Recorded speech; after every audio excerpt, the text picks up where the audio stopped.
E esse é um tema bem interessante, porque a primeira vez que eu apresentei, foi lá no Pajus da Harmonia, eu brincava com o pessoal que eu ficava refletindo, né? Poxa, eu vou fazer uma palestra pública e vou falar da necessidade de encarnação. E, poxa, como é que eu vou apresentar essa palestra? E fui pesquisando, a gente procura aqueles outros meios, que hoje a gente tem a internet agora que nos facilita, né? Tem o site, não sei se aqui todos conhecem o site do IPEAC, né? E ele ajuda muito quando a gente vai fazer pesquisa, porque ele ordena para a gente todas as citações que tem a ver com a temática. E à medida que eu ia fazendo as leituras, eu ia percebendo que, caramba, falar sobre necessidade de encarnação não é só falar sobre, dentro da doutrina espírita, dentro da teoria do conhecimento espírita, não é só falar sobre o porquê nós precisamos encarnar. No fundo, toda vez que a gente pensa sobre por que encarnamos, a gente está pensando sobre por que vivemos. A gente está pensando e tentando responder aquilo que a sabedoria antiga, os primeiros filósofos, e até hoje, alguns dos principais filósofos sempre se questionam do porquê estamos aqui, do porquê nós vivemos, do para que nós vivemos. Porque não satisfaz mais só um porquê, né? Porquê? Porque eu estou aqui? Não, mas para que eu estou aqui? Que é a noção de não só de causalidade, de onde eu vim, mas também de finalidade. Para quê? Para onde eu vou? E quando eu comecei a pensar sobre a questão da encarnação dentro da doutrina, eu percebi que falar de necessidade de encarnação, das finalidades da encarnação, é nada mais nada menos do que pensar sobre essa questão que os próprios filósofos até hoje se debatem. E esse é um tema que mexe muito, porque, por exemplo, para mim que trabalho com comportamento suicida, e aí eu já antecipo, minha formação é psicologia, eu sou psicólogo de formação, então para mim que trabalho... Para mim que trabalho com comportamento suicida, a gente começa a perceber o quanto essa noção de finalidade, o quanto essa noção de sentido existencial ela importa.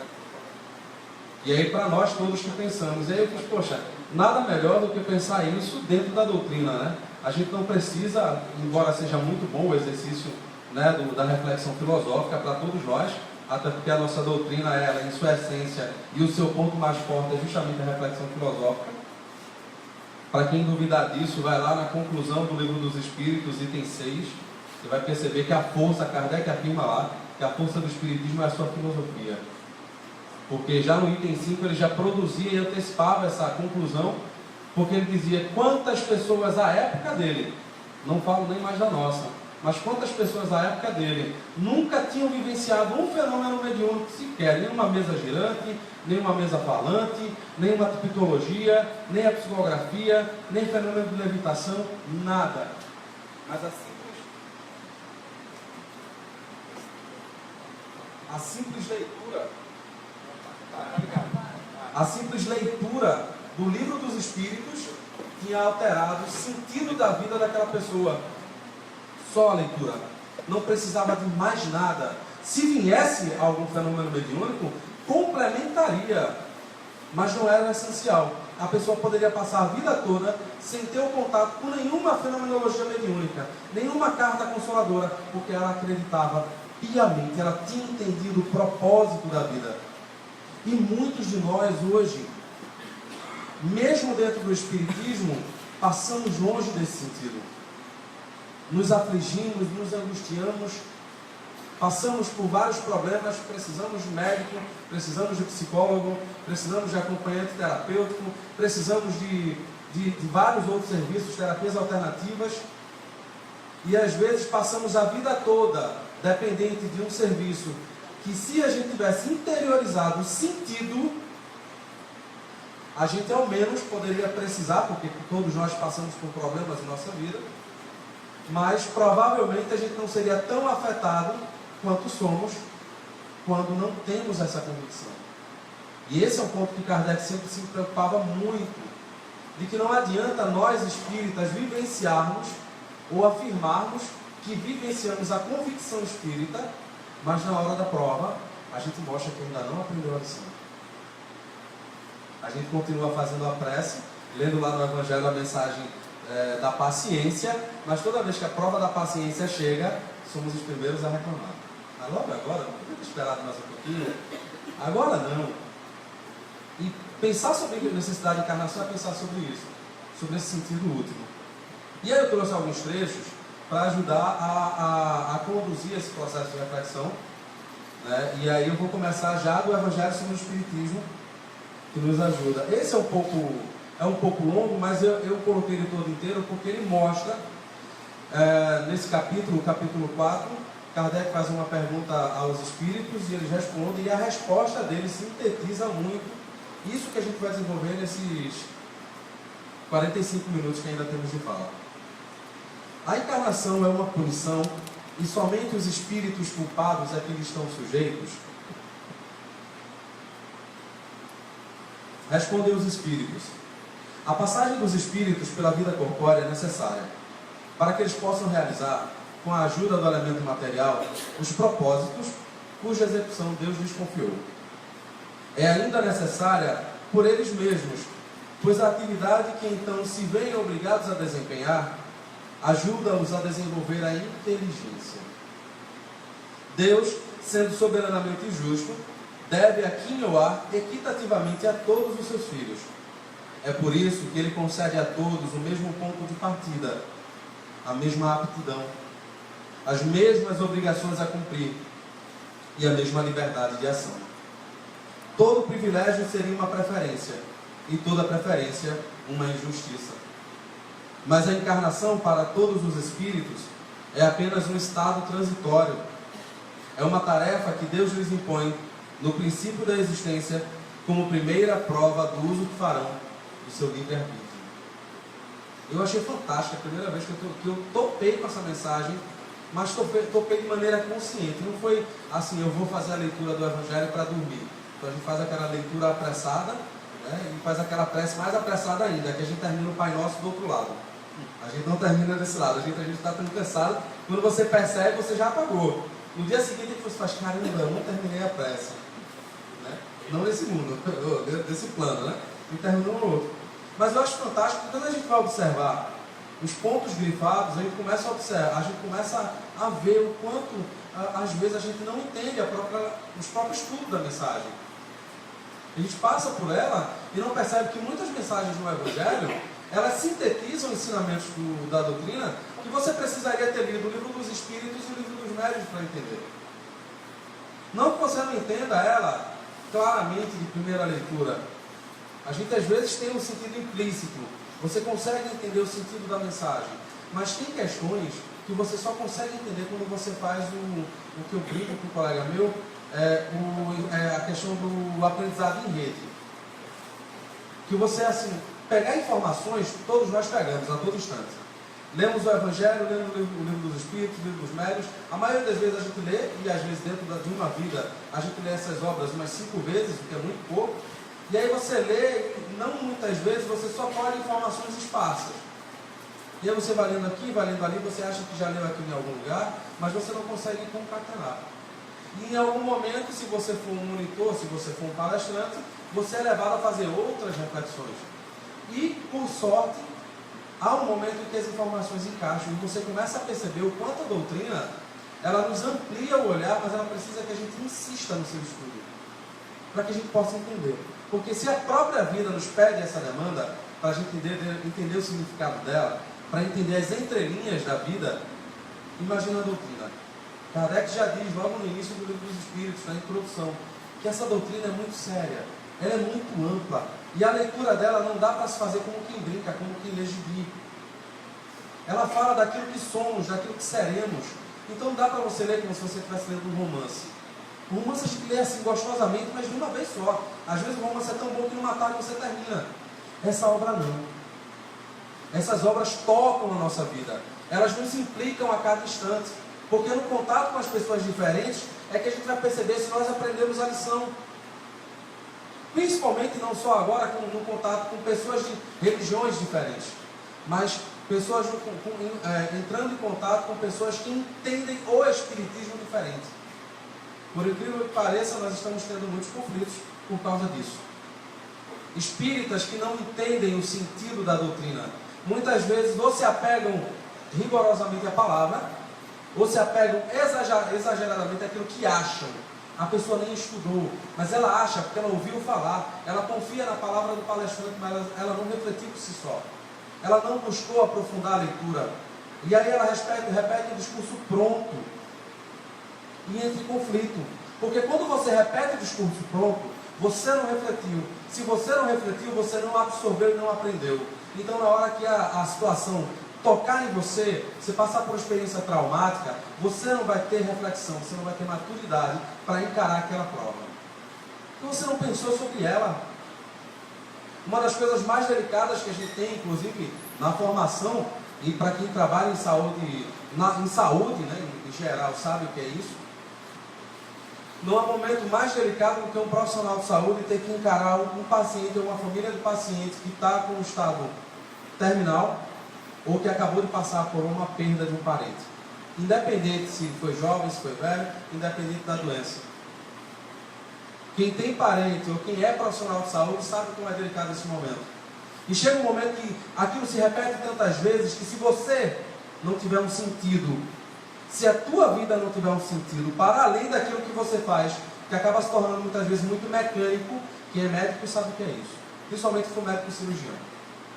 Que se expõe tantas vezes à possibilidade de perder um paciente na mesa de cirurgia, que tem um momento que ou ele deixa de sentir voluntariamente, ou ele não suporta. Porque nós não estamos preparados, e aí eu não falo só de uma preparação de maturidade espiritual, mas eu falo de reflexão. A gente não está preparado para encarar esse momento. Por imaturidade mesmo, voluntariamente. E na nossa sociedade ocidental, nós excluímos a vivência da morte, embora saibamos enquanto espíritas que a morte não existe, porque ela é só uma passagem, uma mudança de plano, mas nós desaprendemos a vivenciar esse momento. Tanto que, onde é que a gente faz diferente do interior? Quem vivencia o velório de um parente dentro de casa? Quem vivencia hoje em dia? Acho que se a gente fosse procurar aqui dentro, raras são as pessoas que vivenciam o velório de alguém próximo, parente ou amigo dentro de casa. A gente tenta fazer o máximo para o corpo ficar no ML e a gente só pegar aquele corpo no momento que vai levar para o cemitério para fazer um velório lá, que não seja demorado, para depois você seguir com a vida. Porque a gente não pode parar. A gente não pode parar. A gente não pode sentir essa dor. Porque a vida está demandando tanto tempo da gente que se a gente parar para sofrer, a gente se perde. Porque a gente tá... Nós somos aí, eu pego uma frase de um colega, dois colegas, que é o projeto deles, o Nando Cordel e o Lourenço Barros, que é o homem é um analfabeto emocional. E nós somos. E colegas meus da psicologia sabem o quanto. A gente na clínica, o quanto a gente se desdobra, porque quem está na formação e quem já está na prática, para ver diante de nós pessoas que estão em frangalhos. Porque elas não estão preparadas para a vida. E me dói muitas vezes encontrar espíritas. Não é colocando uma responsabilidade enorme nos ombros de nós espíritas, não. Mas fenômenos como esse, como o do passamento, não deveriam doer tanto. Não deveriam doer como se fosse o último momento que a gente vai encontrar a pessoa que amamos, já que na nossa doutrina sabemos que a vida continua. Já que sabemos na nossa doutrina que isso aqui, como diria uma música da filha de Elis Regina, que eu esqueci agora o nome dela, Maria Rita, uma música que ela interpreta, né? Ela fala que essa nossa vida é uma estação, e o trem vai, e tem um determinado momento que alguém desce do trem e fica na estação, e a gente precisa continuar. E dói, em alguns momentos, ver o quanto nós espíritas estamos despreparados. Não que a gente vá se tornar, claro, um super-homem, né, uma pessoa inabalável de sofrimento que não chora em momento nenhum. Não é esse o ponto. Mas quando falamos de sentido da existência, falamos sobre essas situações. E também me dói ver muitas vezes, e para mim é um paradoxo, médiuns que estão há 15 anos dialogando com os espíritos, dialogando noite após noite. Sabe que a vida continua, mas não consegue suportar a dor da perda, porque não se preparou convenientemente para o momento da separação. E a doutrina nos ensina. carinhosamente ela nos ensina, ela nos coloca nessa posição de refletir sobre o sentido da vida. E infelizmente a gente só deixa para pensar no sentido da vida em momentos como esses, quando a gente está passando por um momento extremamente delicado, extremamente doloroso. Cada um aqui, eu já estou vendo alguns rostos bem ruborizados já molhados. Cada um aqui sabe o quanto enfrentou e o quanto luta para encarar muitas vezes uma ausência. E aí nós que falamos de amor e caridade, cabe a nós perguntar: por que não estamos saciados? O que estamos aprendendo com a doutrina? O quanto estamos nos doando para entendê-la, para que ela possa servir para a gente de bálsamo, para ela cumprir a função dela, que muitas vezes nós falamos em vários eventos, de consolador prometido. Como é que a gente passa 15 anos estudando, dizendo que estuda uma doutrina dessa, e no momento mais importante, a gente não se sente consolado? Seria uma questão da doutrina? Ou faltaria em nós ainda, não que sirva de reprimenda para cada um de nós, mas é uma reflexão compartilhada, ou nos faltaria ainda aquele empenho de fazer como uma determinada lição? E agora, me perdoem a falta de memória, mas no próprio Evangelho tem um momento onde ele nos diz, onde o Espírito nos pede, ao terminar de ler essa obra, não jogue de lado como se fosse letra morta, faça viver o seu íntimo, faça vibrar em cada um de nós. Então, ao falar de necessidade da encarnação, eu não falo simplesmente doutrinariamente falando, como se a gente estivesse no ESD, dando uma aula do ESD, onde você chega e fala: olha, em tal livro você encontra isso, em tal livro você encontra aquilo, em tal livro você lê isso. Não. Mas eu falo daquele momento necessário onde a gente, de fato, tem que olhar para si, porque ninguém vai apontar dedo para a gente não, e a gente sabe, aprende isso dentro do Espiritismo. Leviano é aquele que aponta o dedo para a gente sem nos estender uma outra mão consolando. Esse é leviano. Mas a doutrina nos ensina isso. Como a gente vai encarar as dores da vida? Em que momento a gente vai parar para refletir sobre o quanto de fato a doutrina está nos educando para encarar as dificuldades da vida? E percebam que nessa mensagem, bem resumida, isso é um outro aprendizado. Por exemplo, a gente vai no livro dos Médiuns e a gente entende só os espíritos verdadeiramente superiores é que conseguem aliar a sabedoria à capacidade de sintetizar o seu ensino. Quantos espíritos a gente encontra hoje que escrevem livros de 500 páginas? E que se Kardec pegasse algum desses livros e analisasse, diria que ele foi verborrágico, que com 200 páginas ele conseguia dizer a mesma coisa, ele conseguiria ensinar a mesma coisa, mas ele precisou gastar 500 páginas. Encontramos vários livros assim, vários romances. Isso também entra, a capacidade de entender e analisar isso também entra no sentido da vida, porque entra naquilo que compete ao espírita. Por quê? E aí eu vou para frente. Passagem da vida, pela vida corpórea necessária, para que nós possamos realizar os propósitos cuja execução Deus nos confiou. Ou seja, mesmo sendo espíritas, não viemos aqui para ser passivos. Não viemos aqui para esperar os espíritos dizerem para nós como devemos viver. E aí precisamos amadurecer. Quando muitas vezes vamos procurar no desespero um médium psicógrafo, um médium psicofônico, para pedir ajuda aos espíritos, de fato estamos pedindo conselho? Ou estamos pedindo para ele dizer como devemos nos conduzir a nossa vida? Como faziam os antigos quando iam consultar os oráculos? Nós devemos ir para a guerra ou devemos deixar de guerrear? Ou seja, deixamos as grandes decisões das nossas vidas na mão de outro. Confiamos cegamente nos espíritos, que a maioria de nós não saberia dizer se é de fato um espírito superior ou é um espírito enganador, porque não estamos preparados para lidar com as informações dos espíritos. E é engraçado, a doutrina espírita, e essa é a marca maior da doutrina espírita, ela não prima por nos transformar em autômatos. Ela não quer transformar ninguém em robozinho, nem nos alienar. O projeto maior da doutrina espírita, representando de fato uma revelação divina, é o de nos emancipar. Mas ainda me dói quando eu encontro em alguns confrades, inclusive de outros estados também, onde eles dentro das suas casas repetem que doutrina espírita é só amor, doutrina espírita é só caridade. E aí eu sempre pergunto quando posso, se eu não aprendi a distinguir o bom do ruim, o que é que eu vou saber que é caridade? Quando eu vou saber que a assistência que eu dou para uma família deixou de ser caridade, porque aquela família já está na terceira geração e ela não sai da situação de miséria em que ela se encontrava? Porque eu não estou ajudando a família? Mas como é que pode eu continuar ajudando essa família? Eu estou ajudando ou eu estou mantendo ela no mesmo estado? Essa é uma reflexão que a própria doutrina espírita nos pede. Quando dizemos que estamos fazendo caridade, estamos mesmo fazendo caridade ou estamos fazendo assistencialismo?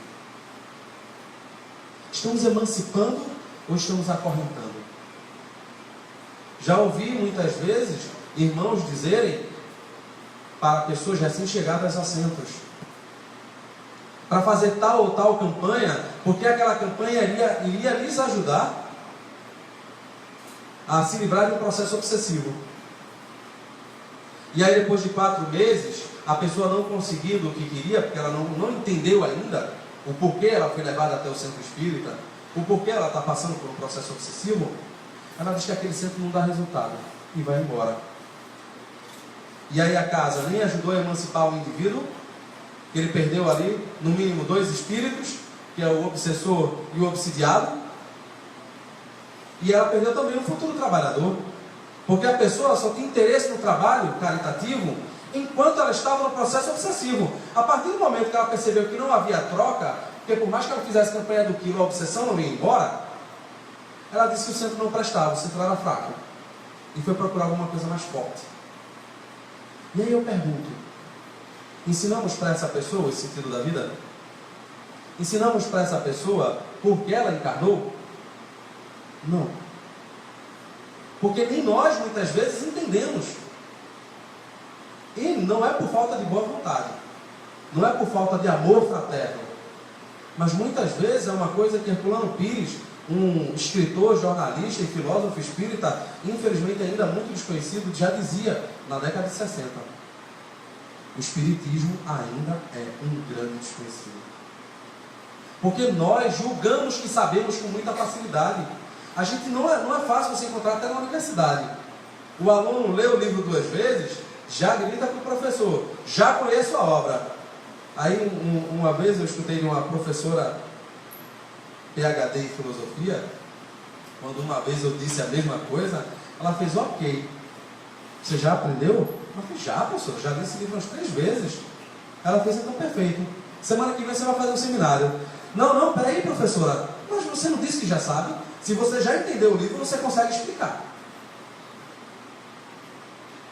E quando eu parei, eu fiz, poxa, realmente, se eu não consigo explicar, eu não aprendi. Porque aquilo vai se perder com o tempo.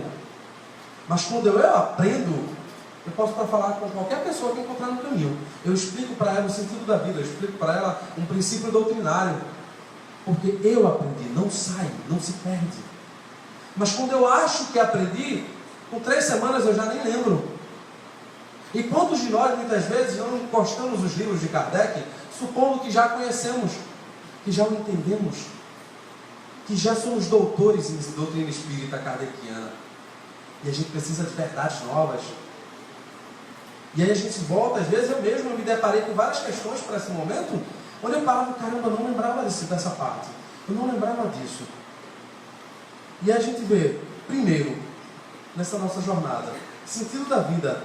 Primeiro, a noção de justiça. A gente vai encontrar na questão 133. Os Espíritos respondem a uma pergunta de Kardec, dizendo que todos nós, todos, somos criados simples e ignorantes. E nós nos instruímos nas lutas e tribulações da vida corporal. Nós precisamos estar aqui para aprender alguma coisa. Nós precisamos vir para cá para, de fato, Se você diz, ou você leu em algum romance, que fulano leu 400 livros no mundo espiritual, maravilha. Isso não vai servir de nada se ele não chegar aqui e não praticar. Não adianta ele dizer que no mundo espiritual ele fala de Platão, fala de Jung, fala de Freud, mas ele prova aqui. No mundo espiritual é fácil você falar. Como muitas vezes, até aqui em cima, é fácil falar para vocês, em algum momento. Mas tem momentos em que aquilo também dói na minha própria consciência. Por isso a responsabilidade do comunicador espírita.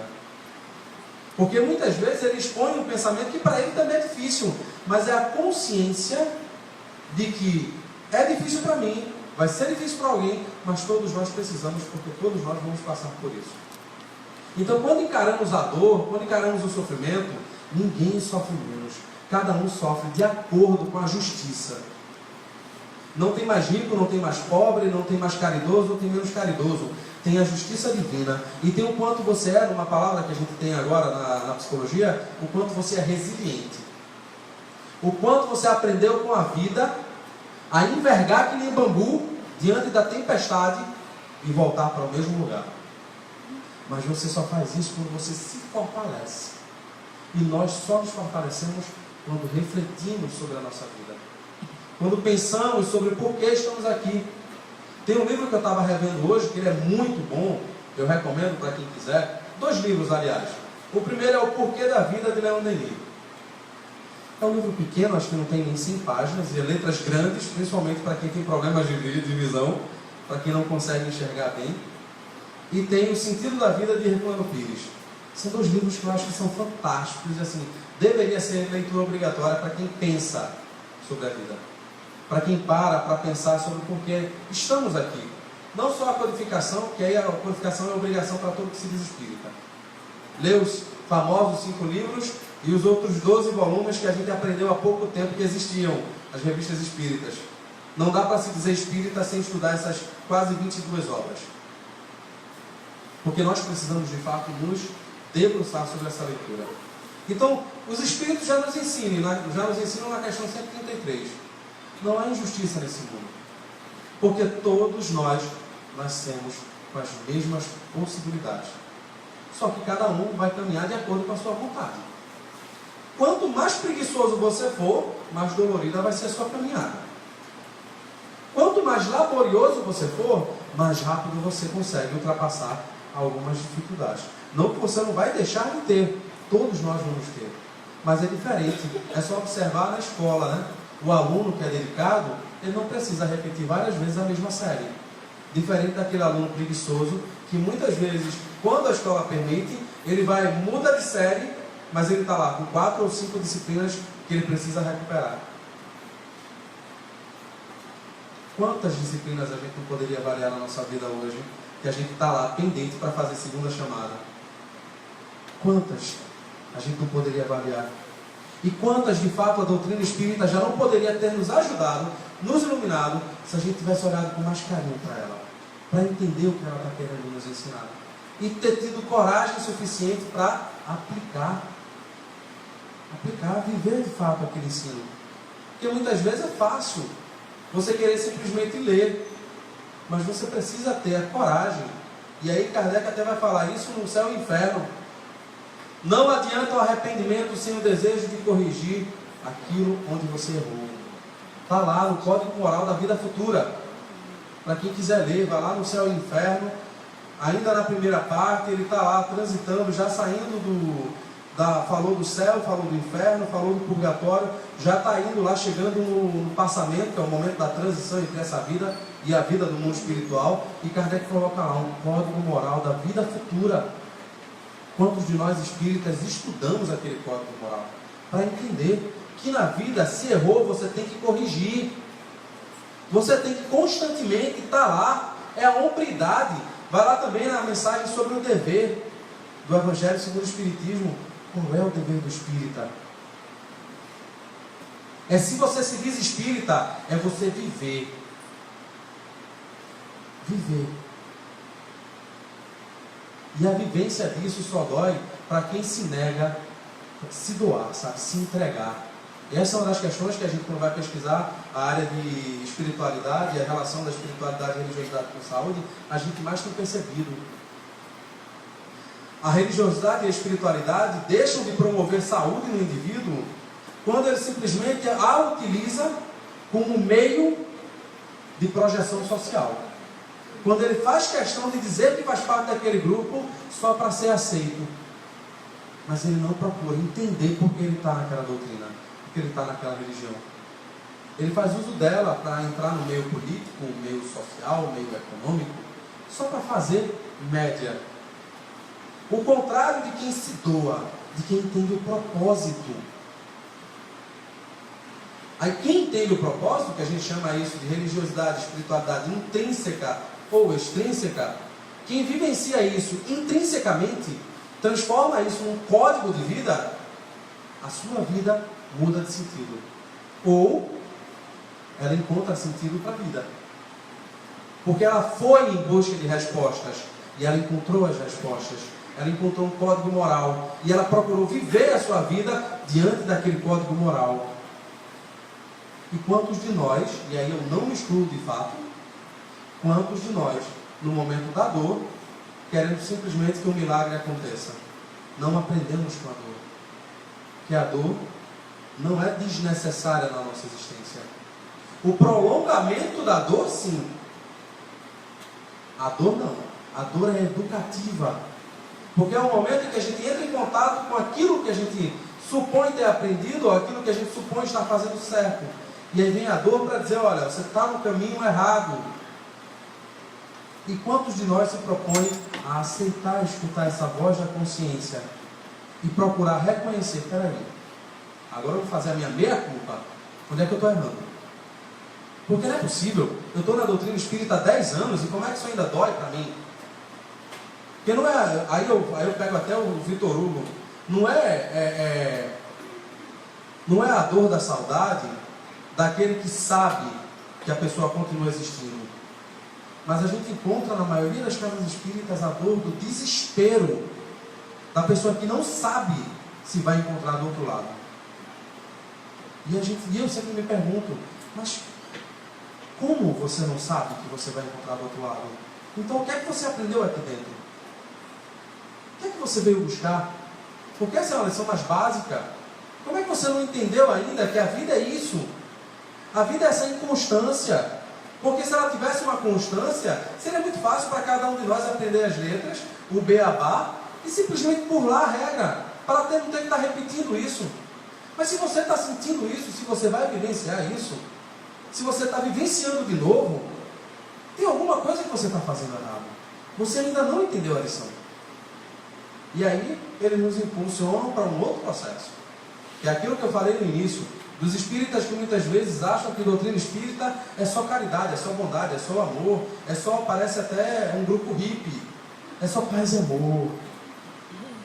E aí você diz, certo, vamos montar um grupo de estudo? Ah, mas grupo de estudo é chato, vamos fazer uma reunião mediúnica? Eu faço, mas como é que eu posso fazer uma reunião mediúnica de onde você não tira lição nenhuma? Para quê? Vamos estudar? Porque a partir do momento que a gente estuda, a gente entende, está lá no que é o Espiritismo. O Kardec trabalha muito isso. É uma recomendação que ele coloca no final do diálogo com o padre, onde ele diz, onde ele nos recomenda ao padre, antes que você fale alguma coisa, antes que você pense alguma coisa, estude primeiro. Porque quando chegar o momento, você vai saber avaliar o fenômeno. Você vai saber avaliar a situação. Você não entra em desespero, porque você fortaleceu a sua fé. E o que é fé? É convicção, é confiança. Não é confiança naquilo que a gente não vê. Isso é muito vago. É confiança naquilo que eu entendo. É confiança naquilo que para mim faz sentido. Mas eu só tenho isso quando eu faço aqui, ó. Se não fosse necessário a gente estudar para pensar sobre o sentido da vida, os espíritos não teriam respondido a Kardec essas duas questões. O progresso moral segue sempre o progresso intelectual? É a sua consequência. Ou seja, para eu evoluir moralmente, eu preciso evoluir intelectualmente. Isso não é coisa de palestrante pedante. Isso não é coisa de palestrante que quer aparentar ser intelectual. É uma necessidade da gente. Está inerente no que somos. Para aprender a fazer alguma coisa, eu preciso entender como faz alguma coisa. Eu preciso estudar. E aí já pergunta a Kardec uma outra: mas como o progresso intelectual pode conduzir ao progresso moral? Aí respondem os espíritos, dando a compreensão do bem e do mal. Pois então o homem pode escolher. E não há momento mais delicado dentro da filosofia contemporânea do que entender o que é o mal. Para quem tiver curiosidade, você vai pesquisar aí dentro da produção acadêmica de filosofia e até dentro da psicologia hoje, para quem vai para a psicologia social, é um Deus nos acuda para você entender o porquê da marginalidade, o porquê da violência, o porquê da maldade. É um problema sério. E nós temos uma reflexão filosófica dentro da doutrina espírita. Você vai lá, além de todas as obras, você vai na Gênesis, você tem um capítulo lá, se eu não me engano é o capítulo 3º, depois tem o capítulo 1º, que é características da revelação espírita, o capítulo 2º, minto eu, esse capítulo está dentro do capítulo sobre a providência divina, sobre Deus. E lá Kardec tem um item longo, não é curto, refletindo sobre a origem do mal. Que não é o que nos questiona? Quando a gente perde um parente num assalto, quando a gente perde um parente numa briga, porque ele foi para um jogo de futebol, e aí começou uma briga de torcida, e infelizmente ele acabou no meio daquela briga, e morreu em decorrência da violência daqueles, quem nunca se questionou? Por que ele morreu dessa forma? Por que ele morreu assassinado? Por que ele foi parar dentro do presídio? A resposta está na doutrina. E quantos de nós paramos para pensar isso segundo a doutrina? Não é segundo o romance, ou segundo o espírito fulano de tal. Primeiro é segundo a nossa doutrina, aquela que fundamenta aquilo que a gente chama de fé. Quantos de nós não entendemos até hoje que basta fazer caridade para você evoluir? Quantos de nós não ignoramos, muitas vezes voluntariamente, a importância de estudar? E às vezes a gente acha aquele colega que dirige o grupo mediúnico, ou aquele colega que dirige o grupo do ESD, e a gente acha ele um chato, porque ele fala sempre: vamos estudar, vamos estudar, vamos estudar. E eu acho que só uma leitura no dia é suficiente para ir para o grupo de estudo do ESD. Mas está aqui a doutrina nos convocando. Essas questões estão dentro das leis morais. Não dá nem para você dizer: isso não está dentro da lei moral não, isso aqui é um outro momento. Não, está dentro das leis morais. Quando fala de progresso, do nosso progresso. E quando eu falo de sentido da vida, a gente só tem o sentido da vida, a gente só entende o sentido da vida quando a gente desenvolveu a intelectualidade, a cognição. Porque a gente não consegue entender o sentido da vida se não conseguir ler a vida. Isso aqui, e aí eu faço uma outra ressalva, isso aqui eu não estou querendo dizer que só quem vai para a faculdade, quem faz o mestrado e doutorado é que vai entender a vida, não. Não é esse o ponto. Você não precisa ter esse desenvolvimento acadêmico, você não precisa ter titulação acadêmica, mas você precisa desenvolver isso aqui. Se você não desenvolve, você passa a vida toda sem entender. Quantas pessoas não se entregam a líderes religiosos, não se deixam ser manipulados por líderes religiosos e inescrupulosos, porque não aprenderam a pensar por si próprios. Quantos aí não foram manipulados para votar em fulano ou cicrano, e literalmente foram obrigados a votar em fulano ou cicrano, porque o pastor, me perdoe aí, não é uma crítica à religião evangélica, mas infelizmente, como existem pessoas de má fé e má índole dentro do espiritismo, também existe qualquer outra filosofia religiosa. Mas quantas pessoas não foram obrigadas, elas não foram convocadas, elas foram obrigadas a votar em alguém? Quantas delas não tinham condições de questionar, porque lhe foi tirada essa possibilidade existencial?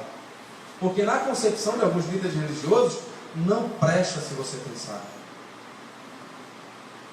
Você não serve, porque você deixa de ser massa de manobra. Quantos de nós, dentro da doutrina espírita, não somos massa de manobra para espíritos inescrupulosos?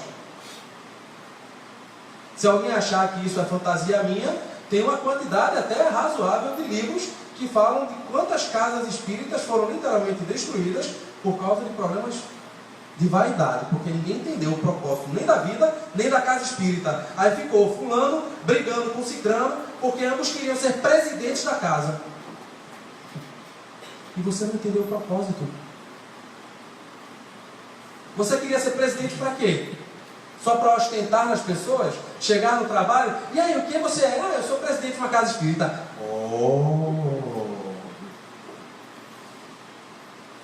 Mas quantas casas já não terminaram por causa disso? Quantas casas não se dividiram, não racharam, e praticamente metade dos trabalhadores foram embora, porque eles entraram em discordância com relação a práticas e técnicas novas? Mas quantos deles realmente conseguiram dialogar embasados na doutrina espírita? Tanto quem queria implantar uma técnica inovadora, quanto quem queria negar a possibilidade disso. Quantos deles de fato se embasaram, e aí eu tenho que usar esse termo, tecnicamente na doutrina espírita para fundamentar sua argumentação? Mas quantos simplesmente brigam porque eu não gostei e eu gostei? Ah, então se você gostou e você não quer me escutar, então o problema é teu. Segue tua vida, que eu sigo a minha. E aí eu volto para aquele momento. Quantos de nós verdadeiramente entendemos a doutrina? A ponto de não precisar de fenômeno mediúnico nenhum para modificar toda a nossa vida. Quantos de nós fizemos ou fazemos como Kardec vai lá, qualquer dúvida é só ir lá, item 5 da conclusão do Livro dos Espíritos. Quantos de nós conseguimos nos convencer somente com argumentos? Tem uma página no Facebook chamada Espiritismo Simples Expressão, que ela tem uma imagenzinha que ela posta, já postou e já repetiu, que eu gosto muito, que ela diz o seguinte: isso é a filosofia espírita em ação. O Espiritismo não ensina o que pensar. O Espiritismo ensina a pensar. Não importa se depois que você aprendeu a pensar, você vai discordar do Espiritismo, mas ele te emancipou. A partir daquele momento, a tua vida tomou um sentido. Mas quantos de nós podemos, de fato, com segurança, dizer que se acabassem todos os livros dessa vida, fossem queimados todos os livros, nós saberíamos nos guiar, sem perder de vista a moral espírita? Quantos de nós? Quantos de nós conseguiríamos suportar todas as dificuldades diárias, sem à noite ter o Evangelho segundo o Espiritismo para ler na cabeceira da cama? Quantos de nós? Isso diz da convicção que já assumimos, do conhecimento que adquirimos, porque aprendemos. Não achamos que aprendemos, nós aprendemos. E aí a gente vai para um outro ponto, que é da Gênese, que eu acho sempre importante, a gente perde de vista isso quando fala de fenômeno mediúnico. Lá no capítulo 1, Caracteres da Revelação Espírita. E aí eu estou falando, por que eu inseri esse item dos Caracteres da Revelação Espírita dentro de uma palestra sobre necessidade da encarnação, o sentido da vida? Porque o que é o sentido da vida, se não você tomar à frente as rédeas da tua própria vida? E nesse capítulo, os espíritos e Kardec em especial, nem tanto os espíritos, porque aqui de fato é Kardec, pedagogo, ele já nos mostrava, veja, e aí é o papel do espírita. No item 13 desse capítulo 1, o que caracteriza a revelação espírita é que a sua origem é divina, que a iniciativa pertence aos espíritos e que a sua elaboração é o resultado do trabalho do homem. Isso é importante. Do trabalho do homem. E quantas vezes, aí eu falo realmente de mim, quantas vezes eu já não escutei de alguns colegas que dizem: ah, mas se os espíritos permitiram que essa obra fosse psicografada, quem sou eu para criticar essa obra? Quem sou eu? Sou tão minúsculo. E aí entra uma perversão da fala do Chico Xavier. Eu sou um cisco. Chico teve o contexto dele, a justificativa dele para usar essa palavra. Quantos de nós não fazem isso justamente porque quer se esquivar da responsabilidade de crescer e amadurecer? E aí fica a vida toda: eu sou um cisco. Se Chico Xavier não conseguiu, quem sou eu para conseguir? Você não é Chico Xavier, você é você. Você tem as suas responsabilidades. Não se apoie no ombro dos outros. Amadureça, porque é isso que nos pede a doutrina. Amadureça. Assuma a responsabilidade da tua vida. E ela começa por isso. Tanto que Kardec, no livro, o volume de textos compilados dele, Viagem Espírita de 1862, refletindo sobre os prejuízos que a publicação, sem nenhuma censura, sem nenhuma análise crítica, seria prejudicial ao espiritismo, ele coloca: que não se proíba, mas pelo menos, por decência e para mostrar que você entendeu a doutrina, faça nota de rodapé explicando que aquilo é opinião exclusiva do Espírito. Aquilo não é princípio doutrinário e o Espiritismo não ratifica aquilo. Em 1862, Kardec publicou essas orientações aos espíritas bordoleses e outros espíritas que, no único período em que ele conseguiu, realmente, no primeiro momento que ele conseguiu viajar para ver os outros centros espíritas. Aí eu pergunto a vocês, quantos romances e quantas obras psicografadas vocês leram até hoje que tem nota de rodapé explicando qualquer ponto que o Espírito tenha falado? Quantas? Para não ser injusto, eu tenho em casa uma única, um romance chamado Como Nasce o Centro Espírita. A única obra que até hoje, mesmo que eu ainda não tenha tido cuidado ainda para poder analisar ela, mas a única obra que até hoje, um romance, foi publicado e ao final de cada capítulo, o estudioso espírita vai lá com o consentimento do corpo editorial e comenta aquele capítulo. Fora isso, não temos mais nenhuma obra. E isso faz parte do nosso sentido da vida, do porquê nós estamos aqui. Porque se a gente absorve, sem análise nenhuma, as informações dos espíritos, nós também absorvemos das pessoas. E aí como é que a gente vai saber o que é bom e o que é ruim? Como já nos pede lá, o livro base. Quem não tem, assim, não deveríamos nos dizer espíritas, e eu não quero passar de ser muito rigoroso, mas até Kardec coloca isso como condicionante. Não deveríamos nos dizer espíritas, no vigor da palavra mesmo, se a gente nunca leu e nem nunca estudou direito o que é o Espiritismo, o Livro dos Espíritos e o Livro dos Médiuns.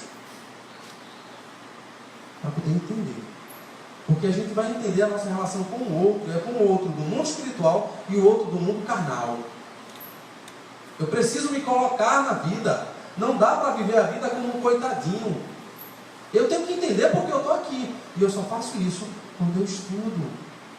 E não dá para estudar só uma vez na semana. E de 5 em 5 anos.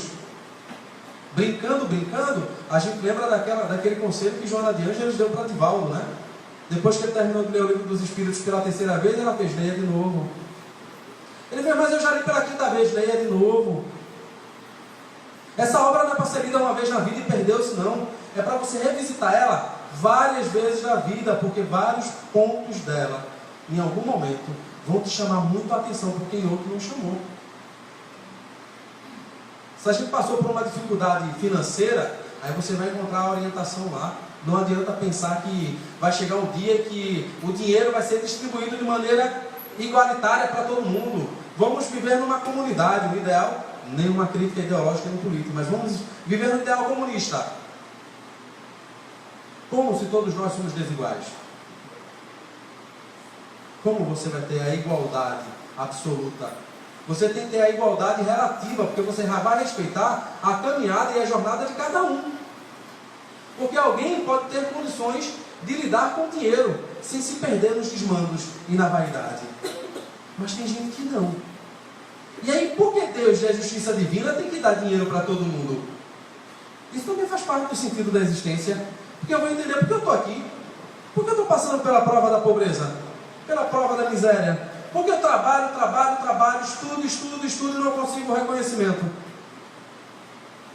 Vamos estudar a doutrina para entender? Vamos entender o que eu estou colhendo, não só o que eu estou plantando. Mesmo sendo laborioso, mesmo sendo humilde, será que você não tem momentos em que você deixa sobrepor a arrogância?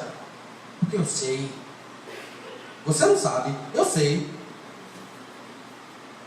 Será que em alguns momentos a gente não deixa ultrapassar a ira? A gente não deixa ultrapassar a vergonha? Quantos de nós não vivemos assim? Quantos de nós pensamos mesmo sobre a vida? A não ser no momento que a gente perde alguém. Ou quando estamos perto de morrer. Ou quando estamos numa doença, porque não tem momento mais delicado para a gente rever toda a vida da gente, né? Você está com uma doença que ameaça ser uma doença terminal, acabou-se. Você faz uma reflexão de toda a sua vida, prepara inventário, prepara testamento. Você nem sabe se faz um câncer terminal. Mas assim, Criou-se um medo tão grande na sociedade dessa doença que você já prepara todo o inventário, todo o testamento. Você não luta mais pela vida. Você já pensa, peraí, quando eu posso viajar para poder fazer um suicídio assistido? Não entendeu a vida. Deixa eu olhar aqui pro relógio. Não sei se já chegou já. Acho que são 9, né? Então aí eu vou passar para um outro ponto. Tem 2 slides aqui para poder finalizar. E Kardec diz o seguinte: ademais, isso está no Livro dos Espíritos também. Veja como essa obra é importante. As aflições da vida são muitas vezes a consequência da imperfeição do espírito. Não é nenhuma questão que você está resgatando. Não é nenhuma expiação. Isso é uma distinção importante. Que na questão 132, Kardec faz sobre a finalidade da vida. Nem tudo na nossa vida é expiação. Nem toda prova é expiação. Entendeu? Tem aqui na frente, peraí. Dessa vez eu vou ser aqui. A expiação serve sempre de prova, mas a prova nem sempre é uma expiação. Então, quando você pede paciência, muitas vezes não é porque você tem que expiar do passado, não. É porque, de fato, nessa vida, você só vai aprender quando você entender o significado da paciência. E a gente ouve, isso aqui são as aflições. Tem muita gente que pensa, né? Porque eu estou sofrendo tanto na minha vida, é porque eu devo ter sido um desgraçado numa vida anterior. Não. Você pode, sim, ter cometido enormes erros no passado. Mas aquilo pode ser simplesmente as provas necessárias para você amadurecer. Qual é o estudante que amadurece sem prova? Porque passar de série, você só consegue mostrar que você entendeu, e aí é o amadurecimento, quando você tira de letra aquela prova. Quantos de nós podemos realmente, que numa prova que nos pede paciência, que nos pede serenidade, a gente está pronto para passar por ela? E aí ainda tem os Espíritos dizendo, quanto menos imperfeições, tanto menos tormentos. Aquele que não é invejoso, nem ciumento, nem avaro, nem ambicioso, não sofrerá as torturas que se originam desses defeitos. E quantos de nós não passamos a vida agarrados com esse defeito? Parece uma obra-prima, sabe? A melhor coisa que a gente já fez na vida. E aí Kardec, no comentário da questão 132, a ação dos seres corpóreos é necessária à marcha do universo. Mas Deus, na sua sabedoria, quis que eles tivessem nessa mesma ação um meio de progredir e de se aproximarem dele. Não só de preces vive o homem, mas de trabalho. É assim que, por uma lei admirável de sua providência, tudo se encadeia, tudo é solidário na natureza. Ou seja, resumindo, para a gente poder encerrar e fechar esse momento, onde eu agradeço a oportunidade de estar aqui, expondo algumas das reflexões que eu já fiz, tanto quanto profissional, mas quanto ser humano também, se dedica a ler e entender um pouquinho da doutrina. Quantos de nós, muitas vezes, passamos a vida dentro do trem da música e não entendemos, porque não procuramos entender que chegou a hora de descer na estação, porque não nos dedicamos a olhar para a vida. A gente está olhando tanto para problemas, a gente está olhando tanto para lamúrias, está olhando tanto para sofrimentos, está brigando tanto com o vizinho, que a gente esquece, de fato, qual é o sentido da minha vida, né? E aí eu deixo aqui, muito mais do que respostas, eu deixo provocações, que nós espíritas possamos pensar mais seriamente por isso.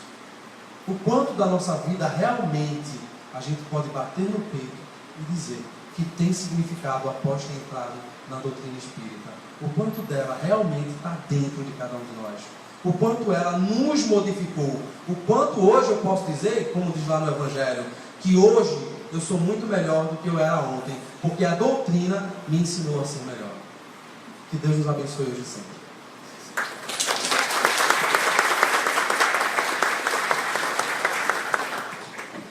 Palestra de um filósofo, de um psicólogo, né? Leva a gente a muita reflexão. Parabéns, meu querido. Pareça sempre, né?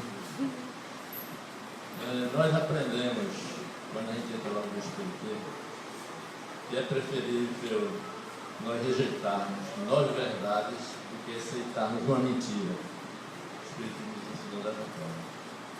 É preferível que a gente rejeite 9 verdades do que aceite uma mentira.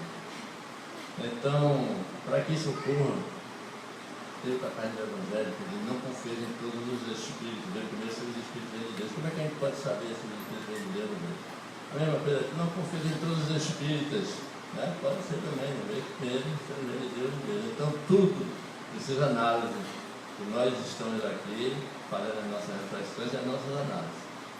O espírita adquire o discernimento. Discernir você só pode fazer quando você conhece. Sem conhecimento você não sabe discernir se o cara está falando certo ou está falando errado. É por isso que ele está levando cada um a fazer as suas reflexões, né? Então discernir exige de nós estudo. E estudo essa casa tem.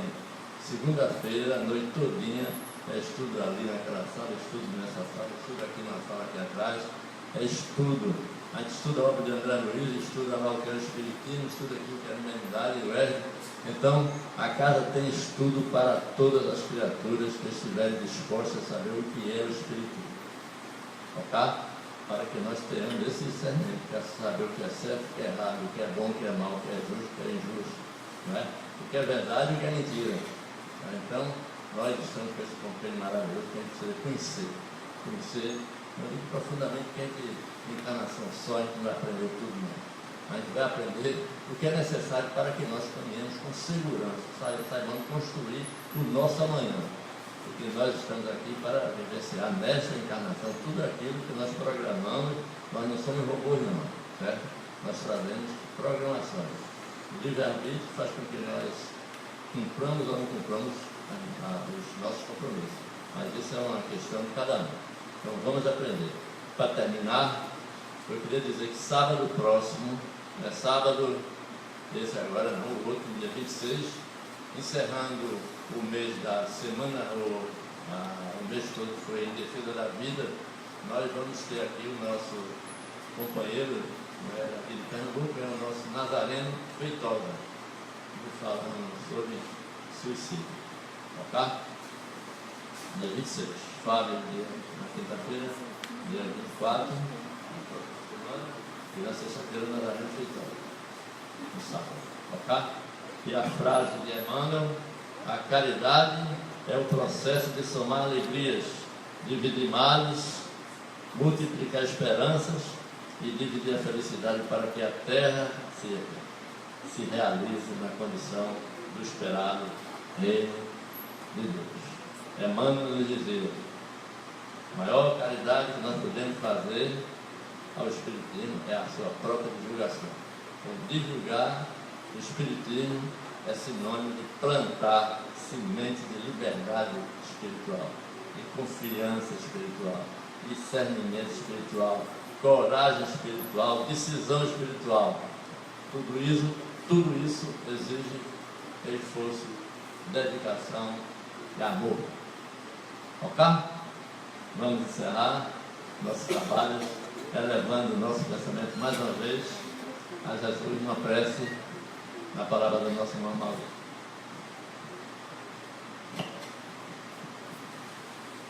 Pai eterno, te agradecemos pelo encontro fraterno e te pedimos que as bênçãos de paz e luz reunidas nesse ambiente, trazidas pelos benfeitores espirituais, permaneçam em nossas mentes e em nossos corações. Que possamos, ó Pai, ao sair desta casa, compartilhar com todos, que possamos encontrar ao longo da nossa caminhada dessas boas vibrações. Que Deus nos abençoe, Jesus nos ilumine e que Maria de Nazaré nos envolva a todos com seu sublime amor. Muita paz. Então, desejando a todos muita paz e muito progresso espiritual em nome de Deus e de Jesus, encerrando o trabalho dessa noite.